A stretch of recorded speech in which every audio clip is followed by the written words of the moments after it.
Olá, você está no site Viletim, no canal Divergências. Eu recebo hoje a secretária de Desenvolvimento Econômico de Piracicaba, Thaís Fornícola. Tudo bem com você? Tudo jóia, um prazer estar aqui. Obrigada pelo convite, Romualdo. Thaís, vamos tentar mapear um pouco o cenário do seu trabalho, que ele é complexo e bastante sofisticado, né? Que é mexer com o setor industrial, setor de serviços, setor de comércio, setor de exportação, enfim, nós temos aí um mundo a se revelar. E é um trabalho que você desenvolve com muita qualidade, pelo que eu tenho acompanhado até o momento. Né? O ano passado foi o primeiro ano, então, em que você pôde mostrar as suas habilidades. Tem como, assim, você apresentar a sua pasta para o leitor leigo, para quem está nos acompanhando e não tem uma visão dessa complexidade? Legal, muito obrigada. Realmente é uma pasta muito ampla, né? A gente fala de muitos temas ao mesmo tempo. Então começa ali, logicamente, né? A indústria, que é um negócio muito tangível, né? E que é muito diversificada aqui em Piracicaba, muito forte. Aí depois a gente tem o comércio, né? Então o comércio de Piracicaba, as associações, então todo esse atendimento eu estou muito próxima. A gente tem a parte de serviços também. Depois a gente tem a parte de ciência, tecnologia e inovação, né? Então toda a aproximação com as universidades, né? Com academia, com pesquisa, com empresas de tecnologia, startups também. O parque tecnológico está sob a minha gestão também, dentro da minha pasta. Tem também o aeroporto, né? Que também é uma frente logística, mas que coopera para o desenvolvimento do município. Então, essa é hoje a minha pasta, né? Dentro, por exemplo, da área de comércio, eu tenho alguns projetos que tocam empreendedorismo feminino, a gente fala um pouco de exportação, que também conecta um pouco com a indústria. Então é meio que assim, um projeto, às vezes, ele pega todas as frentes, assim, não é específico. Na indústria a gente só faz isso, aqui a gente só faz aquilo. Muitas vezes, assim, a estratégia e os projetos, eles acabam sendo a base, né, para todas essas frentes de trabalho. Quando a gente pensa numa cidade desenvolvida, o primeiro aspecto é qual é a logística. Parece-me, inclusive, que o critério logística é fundamental para a escolha de uma cidade, quando uma empresa se propõe a se fixar nela. Sem dúvida. E é engraçado, né? Porque desde que a gente chegou, a gente montou uma apresentação para poder atrair as empresas, e quando a gente recebe eles, a gente mostra, trazendo ali quais são os diferenciais competitivos de Piracicaba, né? E aí quando a gente olha a parte logística, ela é boa em muitos aspectos, porque ela está muito próxima de São Paulo, muito próxima do Porto de Santos, tem excelentes rodovias, né, na parte de logística mesmo, Bandeirantes, né, acesso bastante diversificado. Só que quando você olha a distribuição do PIB do estado de São Paulo, o estado de São Paulo hoje é o maior estado, então é 30% do PIB do Brasil, né? Nós estamos falando de 3 trilhões e pouquinho. Aí na hora que a gente olha, Piracicaba está aqui, 60% do PIB é a cidade de São Paulo, Santos, São José dos Campos, que fica para o lado de cá, e a gente tem fácil acesso. Os outros 40% do PIB é toda a região aqui de Ribeirão Preto, São José do Rio Preto, Araçatuba, que também a gente tem muito acesso. Então a gente fala que Piracicaba tem um posicionamento estratégico para atingir praticamente todo o PIB de São Paulo. Ele não está muito para a direita nem muito para a esquerda, ele tem uma região bem central. E o aeroporto também, né, que nos ajuda a ter ali um potencial também de nos conectar, né, no Brasil e também até internacionalmente no futuro. A gente tem essa ideia. Você fala em potencial porque existem alguns problemas ainda a serem resolvidos. Isso. Para que o aeroporto possa operar na sua plenitude. Isso. Agora a gente tem mais um potencial e mais uma oportunidade, né, Romualdo? A gente tem o nosso aeroporto aqui regional, e a gente tem a implantação do aeroporto regional Piracicaba-Rio Claro, né, que foi aprovado pelo Ministério de Portos e Aeroportos, pelo governo federal, que é um projeto mais de médio e longo prazo, mas que também é um aeroporto internacional, que vai nascer uma capacidade de 30% a capacidade de Viracopos, e que vai ser potencialmente um hub ali de carga, né, possivelmente um porto seco. A gente tem vários projetos que podem ser feitos aí nesse novo aeroporto, que tem capacidade para uns 300 mil passageiros por ano. E está andando muito bem. O outro é o nosso aeroporto aqui de Piracicaba, que já existe, que é um aeroporto bem focado, né? E a gente pretende continuar ele com foco na aviação executiva. Só que hoje o aeroporto está muito desatualizado, né? A gente fez uma lei para atualizar pegou o que tinha de mais moderno, né, em termos de legislação de aeroporto, para colocar ali, para atualizar. Todo o padrão dos hangares aqui desse aeroporto de Piracicaba, eles estão já fora, já estão muito desatualizados. As aeronaves novas já nem cabem mais aqui, né, nesse formato, a asa, a altura. Então a gente precisa de investimento para tornar esse aeroporto com mais movimento, trazendo mais receita, trazendo mais desenvolvimento realmente para o município. A gente tem um ponto para destravar com a Exal, a gente tem conversado muito, né? A Thaís da Exal, que minha xará lá é a diretora, a gente tem se aproximado bastante, né, para entender como a gente consegue desfazer essa pendência, que é uma pendência diária, né? A partir do momento que hoje a pista que a gente tem lá, ela não tem atração para essas aeronaves um pouco maiores, né? Porque ela é uma pista que você não consegue pousar. Limitada. Então, se a gente consegue, de fato, ampliar a pista, né, para 1.600, 1.700 metros, a gente consegue trazer aeronaves melhores, mais modernas, e aí, a partir daí, fazer investimento em novos hangares, empresas de manutenção de aviação, potencialmente um pedacinho para carga a gente conseguiria ter também.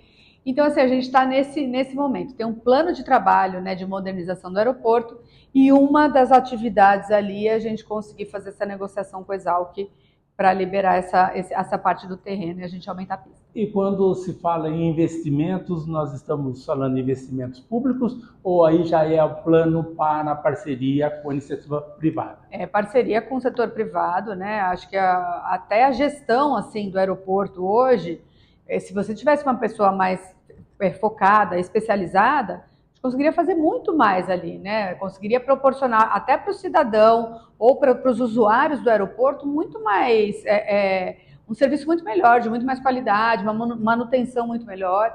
Hoje a prefeitura tem muitos outros trabalhos que são de fato o core dela, né? A parte mais importante que ela tem que prezar: educação, saúde, infraestrutura, esse sim. Agora, o aeroporto pode ser repassado para alguém que possa fazer esse trabalho muito bem feito, de uma maneira muito mais profissional. Então, a tendência é, assim que destravar esses pontos críticos, abrir para a iniciativa privada e aí começar uma nova realidade no setor. É exatamente isso. Quando também se fala de estrutura viária, nós temos o problema do anel viário, que é um outro ponto que eu acho que está em andamento com um grande potencial por um médio prazo. Está em andamento, ele estava lá para 2033, se não me engano, o prefeito conseguiu negociar para fazer antecipação aí para 29, então a gente está com uma expectativa muito alta que a gente consiga já começar, pelo menos as obras, antecipar o início das obras aí para 29, isso vai ser muito benéfico para Piracicaba, né, porque dependendo da localização das indústrias que têm vindo procurar um novo lugar para se estabelecer, realmente tem dificuldade, tem limitação para passar com o caminhão no meio da cidade, né? Então, por isso, os lugares onde a logística é mais simples, eles têm uma demanda maior. Né? Isso, digamos, seriam os gargalos principais nesse momento, né? Porque a parte burocrática, ela ainda é um problema? Ou vocês já superaram muitos aspectos das dificuldades, né? Porque sempre foi muitos papéis, muitos trâmites para se chegar ao momento de você instalar uma empresa. Olha, a gestão do prefeito Elinho é muito bom, porque o prefeito Elinho, ele é um empresário, né? Então ele sabe exatamente qual é a dor do outro lado quando o cara quer abrir uma empresa ou melhorar, ampliar a empresa e tem uma pilha de papel para você entregar. Então ele força muito e ele tem feito reformas e projetos. Então tem a Agrapoab, tem todos os projetos lá de aprovação que agora eles entram em um protocolo só e passa por todas as secretarias meio que em paralelo, né, para ter uma aprovação mais rápida. Ele pede para a gente, né, apoiar qualquer grande empresa que está aqui, eu estou à disposição, né? Chegou uma grande empresa aqui, não é que eu paparico, mas eu suporto desde o começo até o fim. Então, se qualquer coisa que eles precisarem de apoio para orientar dentro do sistema, para qual secretaria eles precisam falar, eu vou atrás ali para garantir que essa burocracia ela não trave nem dificulte nada para os novos negócios, né? Local para instalação também sempre foi uma discussão presente, no caso de distritos industriais, que parece-me vocês deram um passo bem largo aí, bem abrangente, aí, permitindo uma nova dimensão para os empreendedores. Eu tenho visto assim, sabe, olhando à distância, eu gosto sempre de olhar as coisas à distância, um novo ciclo de desenvolvimento para Piracicaba, né? E essa é uma das alavancas, uma das possibilidades que a gente está trazendo para, de fato, fazer esse boom acontecer. Então, a gente tinham 3 distritos industriais que estavam, na verdade, tinham alguns que já estavam um pouco, já com cara de distrito industriais, outros a gente precisou mudar a lei, ajustar edital e fazer um monte de coisa lá para conseguir disponibilizar esses terrenos. A gente conseguiu doar 19 lotes, né? Então, foi um passo bastante importante em um ano, porque, né, tem a burocracia, tem que mexer em lei, tem que fazer toda a governança junto com o Conselho Municipal de Desenvolvimento da Indústria e Comércio, o Comedic, que foi muito parceiro, né? A gente fez um monte de extraordinária para fazer rápido.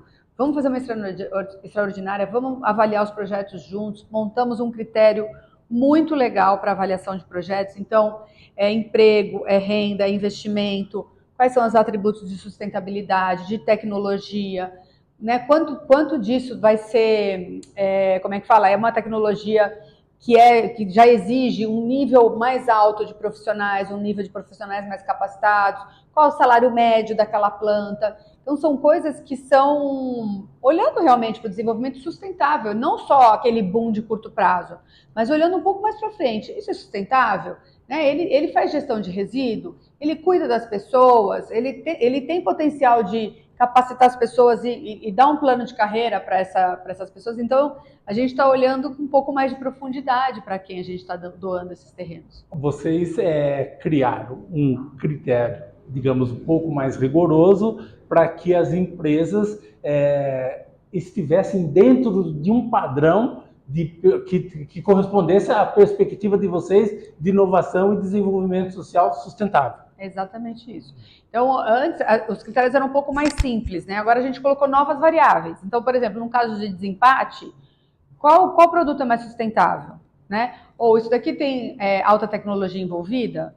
Qual o tipo de equipamento? Né? Qual é o impacto disso como é que fala? No posicionamento do município? Então, tem várias coisas que foram discutidas, né? Além só da geração de emprego, renda e investimento, que fazem com que a gente dê um novo norte, né, para Piracicaba. É isso que a gente quer aqui. A gente quer empresas que vão diferenciar a gente, que vão colocar a gente num patamar de alta tecnologia, alta capacitação, território de conhecimento, de inovação. E que setores estão mais assim próximos? Não, uma outra coisa que foi legal, o Romualdo, nessa distribuição, a gente fez um distrito industrial para metal mecânica, um para logística e o outro que é miscelânea, né? É de vários tipos, porque são terreninhos menores. Então, dentro desses critérios, a gente pegou as empresas que estavam mais preparadas, ou talvez mais maduras. Então, dentro do metal mecânica, quais que estão mais maduras? A gente foi lá e selecionou. De logística, a mesma coisa. E assim, por incrível que pareça, empresas, assim, desempate difícil, porque empresas muito boas, assim. Infelizmente, a gente não tem mais. Eu gostaria de ter mais terrenos para doar, porque ficaram empresas muito boas de fora que a gente gostaria de poder ajudar. Olhando para o futuro, a gente está procurando novas áreas, né, novas possibilidades. A gente ainda não tem nada assim de bate-pronto, mas estamos buscando outras possibilidades, sim. Vocês já selecionaram quantas empresas? 19. 19. E parece que existe já uma perspectiva de arrecadação e de faturamento previsto. Tem. Eu acho que são 1,3 bilhões e 1.600 empregos, né, no total, quando você olha todas as 19 empresas. Isso, né? Ano. Tá. Então, como é que fala? Um salto importante para Piracicaba. Nós somos 2, 3% do PIB, né, para você fazer isso. Obviamente, essas empresas têm 5 anos para chegar nesse nível de maturidade, de maturar o processo de implantação das fábricas, Mas é um diferencial, né? Que a gente conseguir entregar essa possibilidade em um ano foi muito legal. E elas já estão se instalando, já estão no terreno. Não, agora a gente vai passar a documentação para a IPPD, que a gente chama, né? Instrumento de promessa de doação do terreno.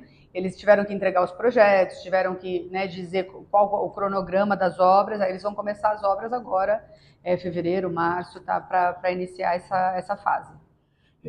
Quando então a gente observa o cenário, nós podemos dizer que Piracicaba, em pouco tempo, tirou os enroscos do meio do caminho. E a coisa está caminhando. Está caminhando e não é só isso, tá, Romualdo? Acho que os distritos industriais é um exemplo muito tangível, muito forte, mas tem milhares de outras, né, demandas de dia a dia que a gente desenrola. Ai, Thaís, minha licença, olha, eu não estou conseguindo fazer isso, estou tentando começar minha construção, não consigo. Então, muita coisa que estava parada, assim, muitos empreendimentos, né, sem aprovação. A gente tem feito uma força-tarefa muito grande para, sabe, dar esse empurrão para as coisas acontecerem. E a gente tem visto a cidade borbulhar, né? Eu tenho atendido, assim, muitas empresas querendo vir para Piracicaba, né, empresas multinacionais, e a cada vez mais, eu acho que conforme até o governo do estado, né, a gente tem uma relação muito boa ali com o governo do estado, tem percebido essa nossa proatividade, essa nossa proximidade, eles também acabam direcionando bastante coisa aqui para a gente. Você tem observado uma questão sobre Piracicaba, que o setor de biotecnologia é forte. Muito Por outro lado, o setor do agro que está sempre em evidência. Né? Nunca se analisou em profundidade o que representa, de fato, o setor de biotecnologia para o município. Tem como você mostrar um pouco esse cenário para nós? Claro. Não, e é muito legal, né? Porque a biotecnologia, ela sempre esteve por trás de tudo que a gente fala para o agro, né? No final das contas, a biotecnologia, ela tem várias aplicações. Então, ela tem a aplicação do agro, tem a aplicação para comida, tem a aplicação para saúde, né? E aí, quando a gente chegou sentiu que tinha uma oportunidade muito grande para falar de tecnologia, startups, inovação, agro, porque estava morno, né? Você via que o território estava morno, cada um estava vivendo um pouco olhando as suas próprias prioridades, sem ter um movimento coletivo. E quando você olha para esse tipo de ecossistema, ele tem que ser tem que ter uma interligação, uma interação importante, tem que ter esse movimento. É ali que os negócios acontecem, que há colaboração, né, que tem uma cocriação, muitas vezes. E eu escuto muito, né, principalmente porque eu cheguei e não conheço muito da gestão pública, eu queria fazer o diagnóstico mais certeiro, ouvi muito. Então, ouvi muitas pessoas de vários lados e vi que tinha uma oportunidade muito grande da gente juntar essa galera, quem são os protagonistas mesmo desse negócio, seja academia, seja startup, seja iniciativa privada, seja investidores. Fala, gente, é isso aqui? Que, né, Piracicaba tem tanta coisa boa, é só isso que a gente consegue falar? E a gente se posicionou de uma maneira mais ampla. Então, a gente não fala agora, o agro é muito importante, muito relevante, eu vim do agro, sou apaixonado pelo agro, mas a gente é além do agro. Né? A gente hoje tem metal mecânica em Piracicaba é desde 1901. Né? A gente fez até uma retrospectiva olhando a história lá, desde a época de Luiz de Queiroz, aí depois teve Dedini, tudo que a gente construiu foi em torno da cana-de-açúcar, mas toda a indústria metalmecânica veio a partir dali, né? E a partir daí a gente foi se desenvolvendo. Caterpillar veio para cá por quê? Porque tinha os mecânicos, né? Porque tinha o conhecimento. Aí depois a Hyundai veio por quê? Porque tinha mão de obra que tinha sido formada pela época ali da Caterpillar. E assim o negócio foi crescendo, a gente evoluiu e chegou até hoje, né? Mas quando a gente fala de tecnologia, a gente falava muito do agro, porque a aplicação e porque foi o marketing que a gente fez em um determinado momento. E o legal é que coincidiu agora da gente estar nos 10 anos do Vale do Piracicaba. Então, o marketing foi feito lá atrás, né? Foi todo um movimento muito legal, que colocou o agro em evidência, colocou aqui como Vale do Silício Caipira. Está fazendo 10 anos. Então, a gente aproveitou para relembrar, né, e honrar todo esse movimento que aconteceu há 10 anos atrás e dizer, olha, a gente continua aqui, a gente é mais amplo e mais forte do que a gente era. A gente montou um grupo bem grande, inclusive com as pessoas que fundaram esse grupo lá atrás, com a Exalc, o pessoal da FOP, da Unicamp, o pessoal da EP, da FATEC, do Instituto Federal, do PSEG, está todo mundo junto, né? Está sendo um grupo muito legal em que a gente tem olhado para frente. Bom, beleza, passou 10 anos. Como a gente quer se posicionar, como a gente se vê hoje e como a gente quer se ver daqui a 10 anos. Então a gente está num grupo de trabalho montando essa visão, né, que em paralelo, né, em sinergia com o Pira 35, que é um projeto grande que o prefeito tem puxado da gente olhar a cidade para daqui a 10 anos. E está sendo uma experiência incrível. A gente criou o PIN, que é o Território de Inovação de Piracicaba, o governo do estado super reconheceu a gente, pareou a gente com Campinas, São Paulo, São José dos Campos e São Carlos, que são os municípios top de ranking quando você fala de tecnologia e inovação. Então a gente está num grupo de trabalho para montar as políticas públicas dos distritos de inovação. Então, assim, para a gente foi um baita reconhecimento, né? Ou seja, vocês fizeram um upgrade de discurso, De né? discurso, Até de para que as pessoas posicionamento. tivessem uma nova dimensão da realidade, porque essa realidade ela já estava sustentável, porém o discurso ainda estava defasado. É isso, exatamente. Já estava aqui. Você olha, a gente tem equipamentos de saúde, a gente tem a CPL da saúde. Eu não falei da CPL ainda, vou falar. Tem a CPL da saúde, tem um monte de pesquisa para a saúde, tem empresas fazendo aplicação de teste aqui de ponta, de multiplicação de minicérebro, e a gente não fala disso. E aí, quando você olha as tendências, você olha para o futuro, tem um potencial muito grande de aplicar a biotecnologia para isso. Antes da gente entrar nas cadeias produtivas, vamos falar sobre o parque tecnológico propriamente, porque quando houve essa parceria com o PSEG, pelo que eu entendo, foi um salto gigantesco, porque até então o parque tecnológico estava preso a uma estrutura municipal, pública, que não conseguia dar conta do potencial do negócio. Perfeito, né? É isso. E assim, também outra coisa, né, ouvindo muito, o parque tecnológico deveria ser o catalisador da tecnologia e inovação de Piracicaba. Ele estava muito de mãos atadas, muito preso ali, a gente tinha um subsídio anual ali que, entendeu, era ínfimo perto do potencial que o parque tem. Então, eu falei, gente, vamos olhar esse negócio com uma outra perspectiva e vamos colocar um negócio profissional aqui. E a gente modernizou a lei, fez um edital, abriu o edital, 3 empresas se participaram, se candidataram, e o PSEG mostrou um plano, né, de governança, de projetos, de ampliação, com uma cabeça muito, muito mais moderna, que ranqueou muito além dos demais, né? Até um deles foi desclassificado por conta de falta de documentação, enfim. Mas foi muito, eu acho que eles estão ali do lado também, tem uma sinergia física super importante e a gente já está vendo um movimento diferente acontecer, né? Eu acho que tem muita coisa para fazer ali no Parque Tecnológico de parte de infraestrutura, né? Mas isso uma vez feita, beleza, depois você vai ter que fazer a manutenção. Mas o que tem de vida para a gente trazer, de eventos para a gente promover, né? Desse tipo de integração, de co-construção, co-criação. O Daniel Sonoda é um super parceiro também. Eles estão desenhando lá a cidade universitária, né, onde coloca todas as universidades que estão ali. Dele? Daniel Sonoda, ele é o CEO do PSEG. E ele, né, tem contribuído também com muitas ideias e está sendo muito legal fazer essa construção do futuro de Piracicaba com tanta gente, né? Eu citei o nome dele, mas tem a Thaís Desalc, a Karina da FOP, a Marilena da FATEC.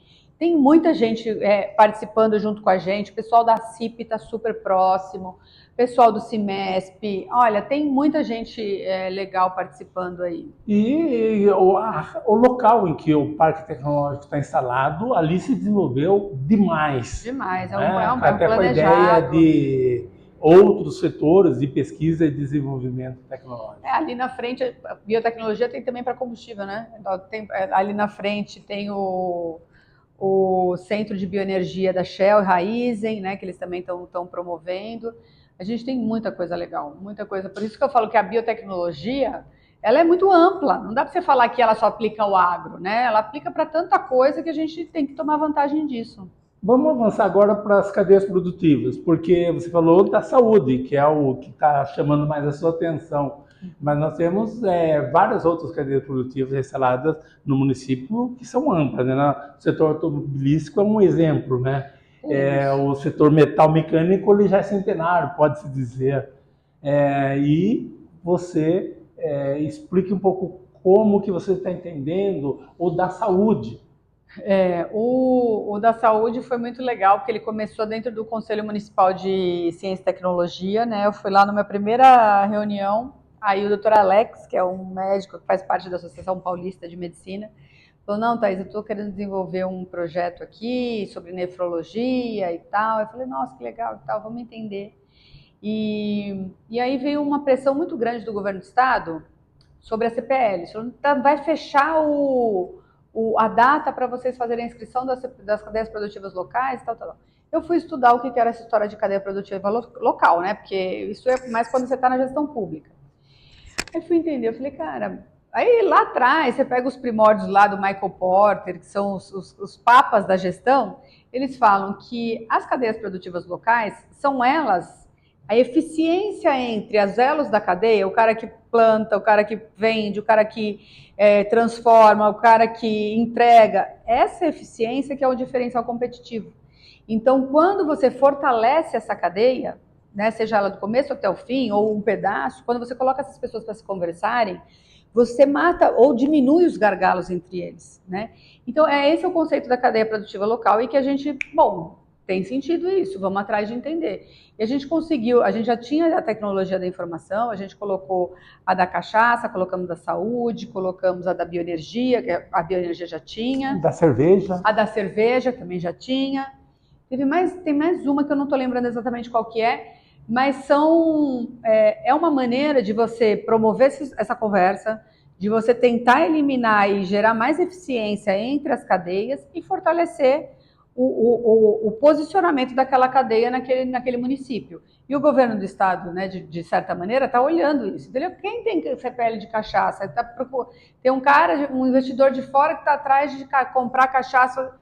Ali em Piracicaba tem, vamos lá ver. Então é uma maneira também da gente se expor, é uma maneira da gente se fortalecer, da gente gerar mais eficiência no processo. Então foi também um outro golaço muito legal aí, que aconteceu muito rápido.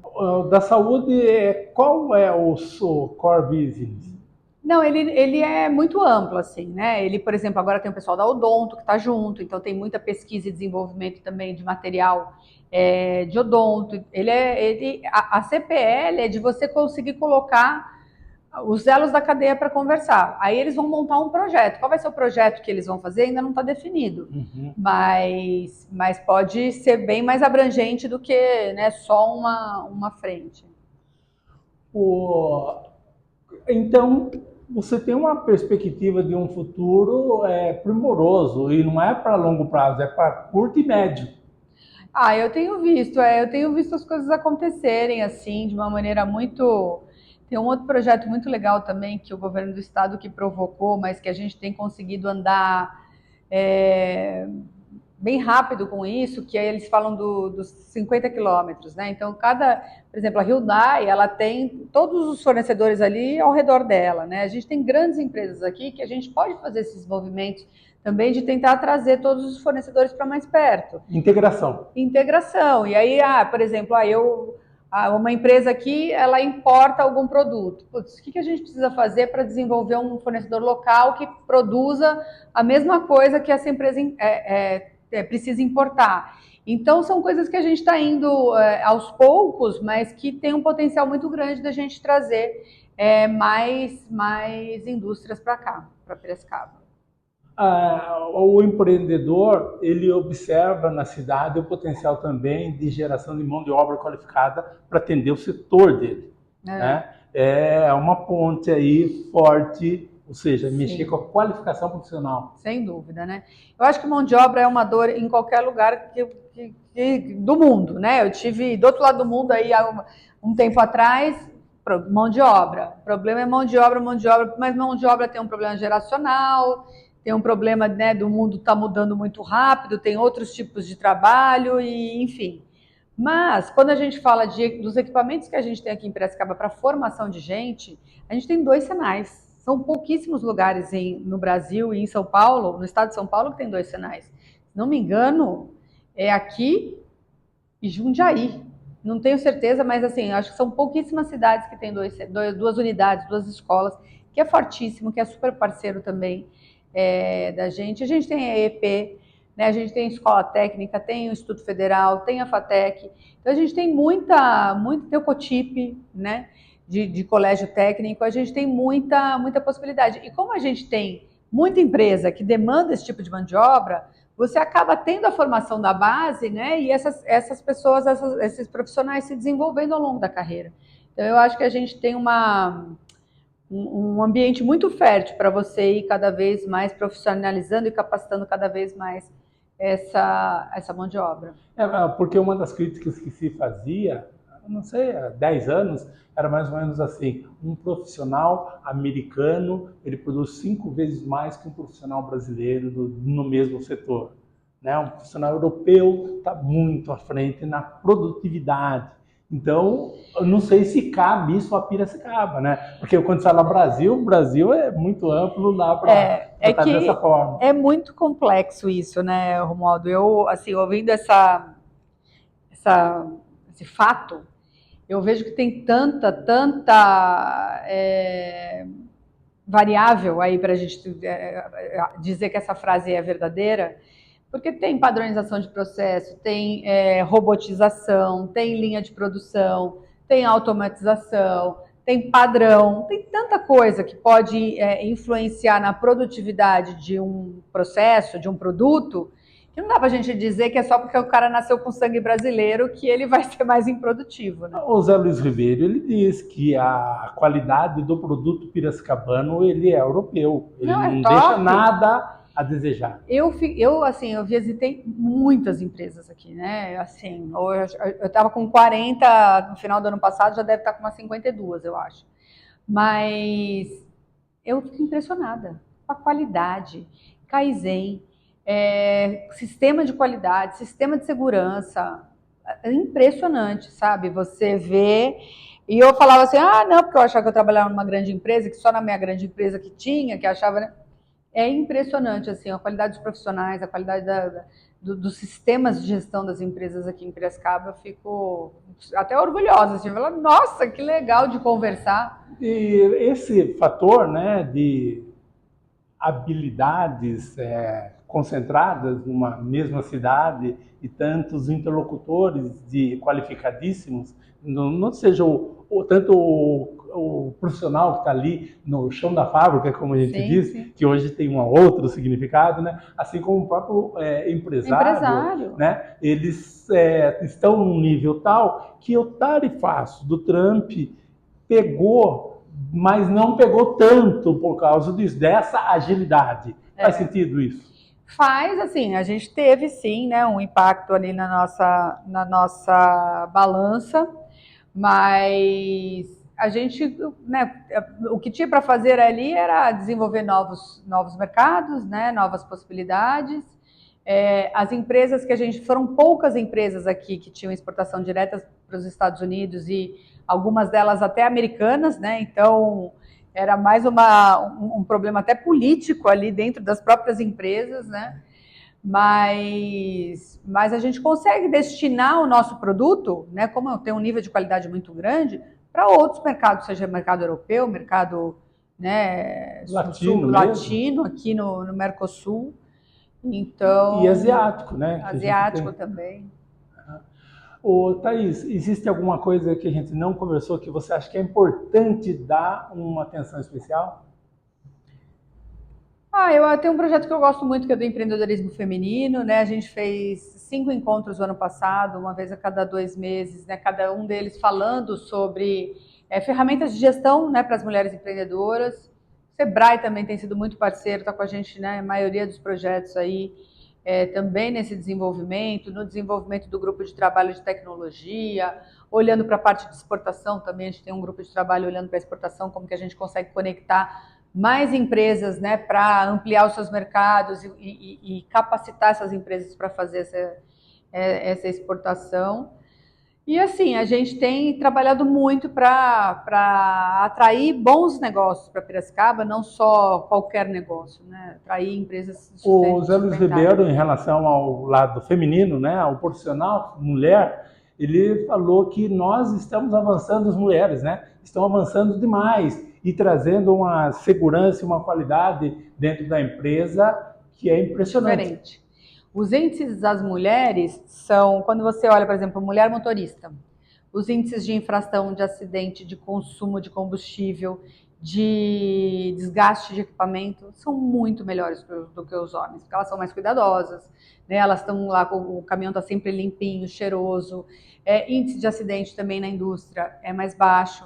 Então, tem tudo para a gente conseguir. A gente tem todos os indicadores que mostram que a gente precisa dar mais oportunidade para as mulheres, né? Ainda tem barreiras, preconceito mesmo, né? Achando que a mulher, né, como que ela vai lidar com um caminhão de cana, como é que ela vai lidar com um negócio, um equipamento grande, um serviço às vezes que é um pouco mais bruto. Mas se ela não tem restrição, não é a gente, né, a gente como empregador que precisa ter. Então, eu acho que cada vez mais a gente precisa abrir mais espaço, reconhecer, né, porque às vezes a gente vê a mulher entregando mais, né, com índices melhores e o reconhecimento o homem ainda ganha mais. Né? Então, eu acho que é responsabilidade dos donos das empresas, né, dos líderes, garantir que essa equiparação vai acontecendo. Mais igualdade entre os gêneros. É isso aí. O governo Elinho, a partir de toda essa sua leitura, está então no caminho certo. Ah, tá. Eu assim, olha, conheço o Elinho tem um ano, eu acredito muito no que ele está fazendo, assim, acredito, e toda vez que eu vou conversar com ele sobre qualquer tema, ele me explica os porquês, eu falo, tá certo, tem que fazer mesmo. Porque às vezes são coisas até impopulares, né, mais difíceis de você falar, mas já deveria ter sido feito. Não foi feito porque alguém evitou, sabe, essa exposição, evitou essa... E para Piracicaba, a gente tem que olhar no longo prazo, e o foco dele é Piracicaba, é ver que Piracicaba vai prosperar. Ele está sempre pensando no melhor para o município, para as pessoas que vivem aqui, olhando lá na frente. Ele não olha o curto prazo. Ele não quer saber se o povo vai ficar bravo agora. Ele falou, mano, se eu não fizer agora, eles vão ficar bravos lá na frente. Então é melhor que fique bravo agora, porque lá na frente nós vamos colher os frutos. Inclusive a relação dele com a Câmara, né, Municipal, sim, que sim. tem sido bastante positiva. Os vereadores, apesar de alguns aspectos de impopularidade, como você mesmo observou, os vereadores têm compreendido isso e estão assumindo a responsabilidade. Olha, aonde eu posso, né? Porque como eu recebo muito empresário estrangeiro, né? Eu falo, aqui temos uma lenda, porque ele é a terceira cidade que ele é prefeito, ele foi reeleito 2 vezes e aqui ele vai caminhar para um caminho que os resultados vão começar a aparecer. Né? Eu acho que o primeiro ano foi um ano de botar a casa em ordem, né? Fazer coisa que tinha que fazer, que era difícil de fazer. Nós estamos agora dando a nossa cara, né? Cada vez mais a cara do governo vai começar a aparecer, os resultados vão começar a aparecer. Eu não tenho dúvida que a gente está caminhando para o caminho mais legal que tem para Piracicaba mesmo. Legal. Olha, então, nós entrevistamos aqui a Thaís Fornícola, que é secretária do Desenvolvimento Econômico de Piracicaba, e uma conversa muito abrangente e gostosa para se aprender muito. Legal. Obrigado, Thaís. Eu que agradeço o convite. E até a próxima oportunidade. Até a próxima. Valeu.